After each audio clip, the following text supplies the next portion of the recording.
Hello all, welcome to Edutap Himachal Pradesh YouTube channel. बहुत बहुत स्वागत है आप लोगों का इस वीडियो में, जहां पर हम Vijay batch means answer writing series के इस नए लेक्चर में डे 28 में GS2 के 4 क्वेश्चन डिस्कस करने वाले हैं। देखिए, हमारा जो विजय बैच इनिशिएटिव है ये अपने सेकंड पड़ाव पे पहुंच चुका है, जहां पर अब हम आपसे GS2 के जो यूनिट 2 एंड यूनिट 3 के क्वेश्चन है वो डिस्कस कर रहे हैं। और आज के इस लेक्चर में हम GS2 के लेक्चर में हम 4 क्वेश्चन डिस्कस करेंगे from the unit 2 and unit 3 mainly, जहाँ पर 2 क्वेश्चन हमारे होंगे 4 मार्क्स के, एक क्वेश्चन होगा 8 मार्क्स का और एक क्वेश्चन होगा 20 मार्क्स का। ठीक है, और हमारी जो पूरी डिस्कशन रहेगी ये रहेगी on the basis of 3 step formula for answer writing, जहां पर हमने आपको बताया था कि अगर आपने आंसर राइटिंग करनी है तो कौन से 3 स्टेप आपको ध्यान में रखने हैं अगर आपने अच्छा आंसर लिखना है तो। ठीक है, और हमारे जो पूरा इनिशिएटिव है इसका पूरा मेन एम क्या है कि आप टॉपर्स की तरह आंसर लिखना शुरू हो जाएं। आप 45 दिन हमारे साथ 180 क्वेश्चन के आंसर लिखें ताकि आपकी प्रैक्टिस हो जाए, काफ़ी निरंतरता बनी रहे और आप HPS मेंस में काफ़ी अच्छी परफॉर्मेंस दे पाएँ। ठीक है, तो शुरुआत करते हैं आज के लेक्चर की।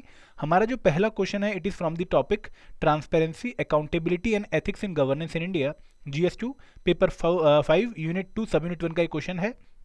What are the essential component of information sharing.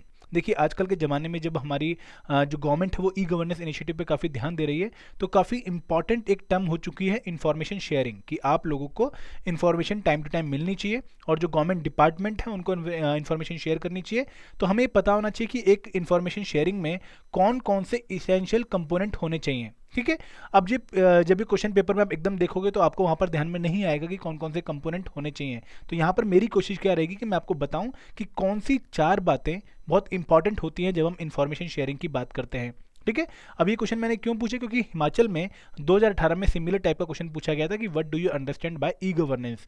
तो जितनी भी टर्म हमें बहुत बेसिक लगती हैं, अकाउंटेबिलिटी, ट्रांसपेरेंसी, ठीक है, governance, good governance, e governance, तो ये टर्म्स हमारे दिमाग में एकदम क्लियर होनी चाहिए कि ये टर्म्स क्या रिप्रेजेंट करते हैं। ठीक है, तो इन्फॉर्मेशन शेयरिंग बेसिकली एक प्रोसेस है। यहाँ पर जो इंस्टीट्यूशंस हैं, ऑर्गेनाइजेशंस हैं, गवर्नमेंट बॉडी हैं, ये डाटा शेयर करती हैं with the general public, with the citizen, जो लोग एंड यूजर हैं उनके साथ डाटा शेयरिंग होती है। ठीक है, और जो एक्सेस टू इन्फॉर्मेशन इसका एक बहुत ही इंपॉर्टेंट पार्ट माना जाता है गवर्नेंस प्रोसेस का। ठीक है, जो लोग हैं उनको पता होना चाहिए कि क्या चल रहा है, किस तरीके से चल रहा है, क्योंकि उनकी जो सोशल, पॉलिटिकल, इकोनॉमिक लाइफ है वो अफेक्ट होती है from the decision taken by the organisations. ठीक है, तो इसी पर्पस के लिए हमारी गवर्नमेंट ने एक RTA एक्ट भी बनाया था 2005 में, और इसके साथ साथ इन्फॉर्मेशन जो शेयरिंग का काम है वो काफ़ी इंपॉर्टेंट होता है for delivering better more efficient public services. अब यहाँ पर एक डायग्राम के थ्रू हमने बताने की कोशिश करी कि what are the important components of information sharing. ठीक है, अब यहाँ पर मैं आपको बता दूं कि देखो 2 तरीके हैं आंसर लिखने के। पहला तरीका क्या है कि आप डायग्राम में बता दो कि कौन कौन से कंपोनेंट हैं, और यहाँ पर जो रिटन वाला पार्ट है यहाँ पर आप इन्फॉर्मेशन शेयरिंग के बारे में उसकी कुछ व्यूज मेंशन कर दो। या फिर दूसरा तरीका क्या है कि आप इन्फॉर्मेशन शेयरिंग के बारे में लाइन लिख दो, डेफिनेशन लिख दो, और उसके बाद some of the important component of information sharing are 1 2 3 4, ऐसे करके भी आप आंसर लिख सकते हो। ठीक है, ये जो प्रेजेंटेशन चॉइस है वो आपकी अपनी होनी चाहिए। तो यहाँ पर देखो, इन्फॉर्मेशन सबसे पहली बात तो फ्रीली अवेलेबल होनी चाहिए, कि आपको उसके लिए कुछ पेमेंट ना करनी पड़े, या फिर पेमेंट करनी भी पड़े तो मिनिमल पेमेंट करनी पड़े। फिर दूसरी बात, जो इन्फॉर्मेशन आपने मांगी है और जो इन्फॉर्मेशन आपको मिली है वो काफ़ी इजी अंडरस्टैंडेबल होनी चाहिए। ऐसा नहीं कि आपने मांगा था कुछ इन्फॉर्मेशन, लेकिन उसको जब आपको वो इन्फॉर्मेशन प्रोवाइड करी गई तो उसको डिसाइफर करने के लिए आपको काफ़ी मेहनत करनी पड़ी। देन इन्फॉर्मेशन जब भी आपके साथ शेयर की जाए तो उसमें कंटेंट इनफ होना चाहिए। ऐसा नहीं कि सिर्फ 1 या 2 चीज़ें ही मेंशन करी हैं जबकि 10 चीज़ें मेंशन करनी चाहिए थी। और सबसे इंपॉर्टेंट बात कि वो इन्फॉर्मेशन डायरेक्टली एक्सेसिबल होनी चाहिए, कि आप जब चाहें और बहुत ईजी तरीके से इन्फॉर्मेशन को एक्सेस कर पाएँ। ठीक है, अब बात करते हैं आज के सेकंड क्वेश्चन की। सेकंड क्वेश्चन अगेन एक बहुत इंपॉर्टेंट टॉपिक से है, women, minorities, backward classes, differently able person and children in India. Sorry, ये हिमाचल प्रदेश आना चाहिए क्योंकि क्वेश्चन हमने हिमाचल प्रदेश का पूछा है from the sub unit 3 of unit 2 paper 5 GS2। Discuss various welfare scheme for children in Himachal Pradesh. आपको वेरियस वेलफेयर स्कीम बतानी है चिल्ड्रन की in the Himachal Pradesh. 60 word, 4 marks का क्वेश्चन है। आप लिखेंगे कि some of the welfare schemes for children in Himachal Pradesh are integrated child development services scheme. यहाँ पर जो लैक्टेटिंग मदर्स हैं, प्रेग्नेंट लेडीज़ हैं, उनके साथ साथ 6 महीने से लेके 6 साल तक के बच्चे और जो आपके इन्फेंट हैं उनको भी न्यूट्रिशनल असिस्टेंस प्रोवाइड होता है। उसके साथ साथ जो 3 से 6 साल का वार्ड है उसको प्री स्कूल एजुकेशन प्रोवाइड की जाती है। देन मुख्यमंत्री आशीर्वाद योजना, यहाँ पर जो भी न्यूनेटल पैदा हुआ है उसको 1500 रुपये की जो बेबी किट है, जहाँ पर बहुत सारे सामान होते हैं जो बेबी यूज़ करता है इनिशियली, जैसे बेबी लोशन वगैरह, उसको दिया जाता है अगर बच्चे की डिलीवरी गवर्नमेंट हॉस्पिटल में हुई है तो। Then Rajiv Gandhi scheme for empowerment of adolescent girl, Sabla scheme, जहां पर 11 से 18 साल की लड़की को हेल्थ एंड न्यूट्रिशनल स्टेटस के मेंटेन करने के लिए कुछ चीज़ें प्रोवाइड की जाती हैं। देन बालिका समृद्धि योजना, यहाँ पर वो लड़कियां जो बीपीएल फैमिली से बिलोंग करती हैं और 18 साल से कम उम्र की हैं, उनको लगभग 500 रुपये का मंथली असिस्टेंस प्रोवाइड किया जाता है। इसके अलावा भी आप कुछ स्कीम मेंशन कर सकते हैं, बाल बालिका सुरक्षा योजना, बेटी है अनमोल योजना, किशोरी स्कीम। तो यहाँ पर देखिए, आपको अगर मान लो 10 स्कीम पता है तो इनमें से अगर आपका 4 मार्क्स का क्वेश्चन है तो आप 4 मेंशन करिए एक एक लाइन के साथ, इनके फीचर्स बताइए। उसके अलावा 2-3 को आप अलग से मेंशन कर सकते हैं, ठीक है, उनके बारे में डिटेल लिखने की जरूरत नहीं है अगर क्वेश्चन 4 मार्क्स का है। लेकिन अगर क्वेश्चन 8 मार्क्स का है तो यहाँ पर आपको 10 में से कम 6 स्कीम अच्छे से मेंशन करनी पड़ेंगी और बाकी 4 स्कीम आप सिर्फ एक लाइन पॉइंट में मेंशन कर सकते हो। जैसे हम अगला क्वेश्चन अटेम्प्ट करेंगे। हमारा नेक्स्ट क्वेश्चन है from the topic administrative reforms for effective public service delivery in Himachal Pradesh, GS2 paper 5 unit 2 sub unit 3 का ये क्वेश्चन है। Discuss various administrative reform measures initiated by the government for improving the service delivery to its citizen in the state of Himachal Pradesh. अब ये question हमने क्यों पूछा, क्योंकि similar question 2019 में पूछा गया था, लेकिन वहाँ पर क्रिटिकली इवेल्युएट करने को बोला गया था आपको वेरियस एडमिनिस्ट्रेटिव मेजर्स को, ठीक है। लेकिन यहाँ पर हम डिस्कस करेंगे कौन कौन से मेजर लिए गए हैं एडमिनिस्ट्रेटिव रिफॉर्म्स के रिगार्डिंग इन दी हिमाचल प्रदेश स्टेट, जिसकी वजह से सर्विस डिलीवरी जो सिटीजन्स को है वो इम्प्रूव हुई है, ठीक है। अब देखिए, सबसे इंपॉर्टेंट क्या होता है पब्लिक सर्विस डिलीवरी में कि गिवन टाइम में डिसेंट्रलाइज तरीके से आप सिटीजन फ्रेंडली मैनर्स को फॉलो करके लोगों को सर्विस प्रोवाइड कर दो। तो इस रिगार्डिंग हिमाचल गवर्नमेंट ने कुछ मेजर्स लिए हैं, जैसे HP माई गवर्नमेंट इनिशिएटिव, ठीक है। ये एक ऑनलाइन प्लेटफॉर्म है जहां पर सिटीजन पार्टनरशिप को इंक्रीज करने की कोशिश करी गई है विद द स्टेट गवर्नमेंट, और यहां पर लोगों के जो फीडबैक हैं, सजेशंस हैं, उनको लिया जाता है और उनको फिर इनकॉर्पोरेट किया जाता है in the policy making. Then HP public service guarantee act of 2011, एक बहुत ही अच्छा एक्ट जहां पर लगभग 248 टाइम बाउंड सर्विसेज प्रोवाइड की जाती हैं अंडर 34 डिपार्टमेंट, ठीक है। देन जनमंच को 3 जून 2018 को शुरुआत की गई थी। यहाँ पर एक डायरेक्ट डायलॉग होता है किसका, जो लोग एडमिनिस्ट्रेशन में हैं विद द पब्लिक, ताकि जो लोगों के ग्रीवेंसेस हैं उनको दूर किया जा सके, ठीक है। First Sunday off each month को ये हर एक कॉन्स्टिट्यूंसी में ये पूरा प्रोग्राम ऑर्गेनाइज किया जाता है। देन CM डैशबोर्ड, जहाँ से जो हमारे चीफ मिनिस्टर साहब हैं वो जितनी भी गवर्नमेंट स्कीम चल रही है उनकी मॉनिटरिंग कर सकें। देन मुख्यमंत्री सेवा संकल्प हेल्पलाइन, एक टोल फ्री नंबर प्रोवाइड किया गया है 1100, जहां पर एक सिटीजन अपने कंप्लेंट को रजिस्टर करवा सकता है। देन डिजी लॉकर, जिसको हिमाचल प्रदेश में लगभग 11 डिपार्टमेंट में इम्प्लीमेंट किया गया है, जहां पर आप अपने सर्टिफिकेट वगैरह को मेंटेन कर सकते हैं। और ई-रजिस्ट्रेशन पोर्टल, ई-डिस्ट्रिक्ट पोर्टल, ये कुछ और स्कीम्स हैं। इसके अलावा भी बहुत सारे स्कीम्स हैं जो लिए गए हैं in the direction of administrative reform. For example direct benefit transfer scheme, जहां पर सीधा जो बेनिफिशियरी हैं उनके अकाउंट में डायरेक्ट बेनिफिट ट्रांसफर कर दिए जाते हैं।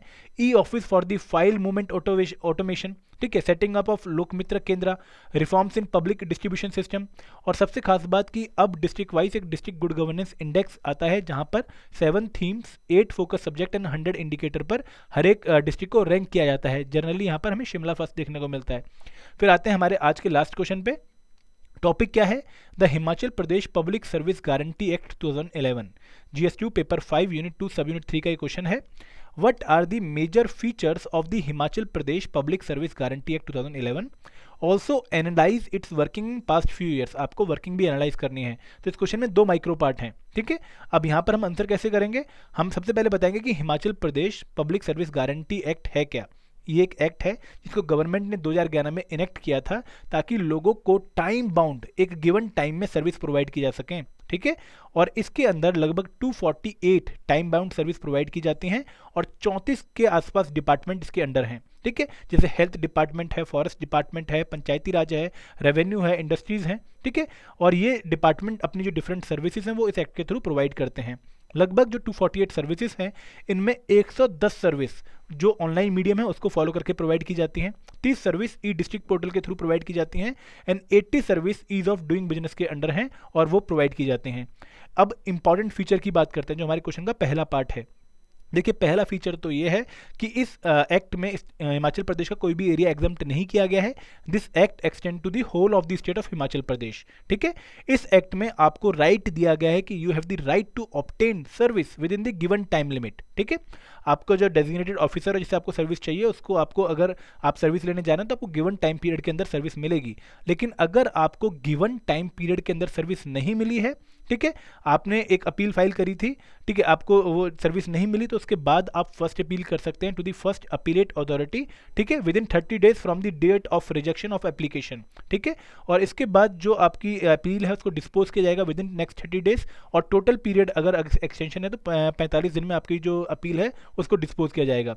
उसके बाद अगर आपको फिर भी दिक्कत आई है, आपकी जो अपील है उस पर सुनवाई नहीं हुई है या फिर आपको रिक्वायर्ड सर्विस नहीं मिली है, तो आप सेकंड अपील कर सकते हैं फर्स्ट अपील के बाद to the second appellate authority, जहां पर एक डिसीजन जो है वो 60 दिनों के अंदर अंदर आना चाहिए। ठीक है, पेनल्टी की अगर बात करें तो यहाँ पर आपकी जो सेकंड अपीलेट अथॉरिटी है, अगर उसको लगता है कि जो डेजिग्नेटेड ऑफिसर था वो पब्लिक सर्विस प्रोवाइड नहीं कर पाया है, तो यहाँ पर वो लंप सम पेनल्टी लगा सकते हैं between the limit of 1000 rupees to 5000 rupees. ठीक है, लेकिन यहाँ पर ध्यान रखना है कि जब भी पेनल्टी लगाई जाएगी उससे पहले जो डेजिग्नेटेड ऑफिसर है उसको एक पूरा मौका दिया जाएगा कि आप आइए और अपनी बात पेश करिए कि आपने किस वजह से सर्विस प्रोवाइड नहीं करी गई है। ठीक है, देन एक और खास बात आपको याद रखनी है कि जो भी ऑर्डर डेजिग्नेटेड ऑफिसर लेगा, फर्स्ट अपीलेट अथॉरिटी मेक करेगी या सेकंड अपीलेट अथॉरिटी लेगी, उसको आप किसी कोर्ट में लेकर नहीं जा सकते। It shall not be called in question by any court. ठीक है, जो भी एक्ट के रिगार्डिंग रूल्स होंगे वो कौन बनाएगा? स्टेट लेजिस्लेचर बनाएगा, स्टेट गवर्नमेंट बनाएगी। अब बात करते हैं analysis of the working of the act, which is the second part. देखिए एक और बात आपके दिमाग में आनी चाहिए कि ये क्वेश्चन आपका 400 वर्ड का है, 20 मार्क का है। आपको कम से कम मैक्सिमम जो है वो 12 से 15 मिनट मिलेंगे इस क्वेश्चन का आंसर लिखने में। तो यहाँ पर आपको ध्यान रखना है कि आपको सारे फीचर्स मेंशन करने की जरूरत नहीं है। क्वेश्चन में सिर्फ मेजर फीचर पूछा है, तो आप सिर्फ मेजर फीचर 7 से 8 फीचर अगर मेंशन कर दें तो it is more than the requirement of the question. ठीक है, अब बात करते हैं सेकंड पार्ट। देखिए अगर हम बात करें इस एक्ट की, तो इसके बाद काफ़ी सिंसियर एफर्ट लिए गए हैं डिपार्टमेंट्स के द्वारा कि लोगों को पब्लिक सर्विस टाइम से प्रोवाइड की जाए। ठीक है, इसके बाद जो लोगों की एक्सपेक्टेशन थी, एस्पिरेशन थी कि हमें standard quality and given time frame में एक सर्विस मिले, वो आपका काफ़ी इस एक्ट ने फॉलो किया है। इसके साथ साथ क्लियर टाइमलाइन हमें देखने को मिलती है in the efficient operations. For example grazing permit within 24 hours, mortgage permission within 2 weeks, action on online police complaint within 24 hour. तो लोगों को काफ़ी एफिशिएंसी देखने को मिली है in terms of working of the public departments. But एक issue क्या है कि लो अवेयरनेस अभी भी इस एक्ट की। तो गवर्नमेंट जो वो इनफ स्टेप ले रही है कि इसके रिगार्डिंग हम जो अवेयरनेस कैंपेन है वो और चलाएं और लोगों को पता लगे इस एक्ट के बारे में। और एक और बात कि सबसे अच्छी बात इस एक्ट की क्या रही है कि यहाँ पर जो लो फाइन है 1000 से 5000, वो पनिश भी करता है और साथ ही साथ ये भी मेंटेन रखता है कि जो आपका डेजिग्नेटेड ऑफिसर है उसके ऊपर अननेसेसरी मॉनेटरी बर्डन ना पड़े। तो it is good for the governance. तो ये आप देखिए यहाँ पर आप अगर चाहें तो अपना और भी कंटेंट मेंशन कर सकते हैं, क्योंकि आपके यूनिक पॉइंट भी आपके आंसर का पार्ट बनना चाहिए। देखिए हमारी जो इनिशिएटिव है इसका एम ये नहीं है कि हम आपको एक बना बनाया माल दे दें और बोलें कि आप यही फॉलो करो, ऐसा नहीं है। हम एक बना बनाया आंसर आपको दे रहे हैं, लेकिन आप उसमें अपनी यूनिक जो थिंकिंग है उसको ऐड करिए, तभी आप एक एवरेज बच्चे से अलग हो पाएंगे। ठीक है, तो यहाँ पर आप कुछ और पॉइंट्स ऐड करिए अपनी थिंकिंग के हिसाब से, अपने एक्सपीरियंस के हिसाब से, और अपना जो यूनिक व्यू है वो मेंशन करिए। ठीक है, this is all from my side friends. हमने आज 4 और इंपॉर्टेंट क्वेश्चन डिस्कस किए हैं। आई होप कि आप लोग ऐसे ही प्रैक्टिस कर रहे हैं और काफ़ी अच्छे से लिख भी रहे हैं और करते भी रहेंगे, और आप लोगों को मेंस के लिए मेरी तरफ से बहुत बहुत बेस्ट ऑफ लक। ठीक है, this is all from my side. Thank you very much. जय हिंद, जय भारत।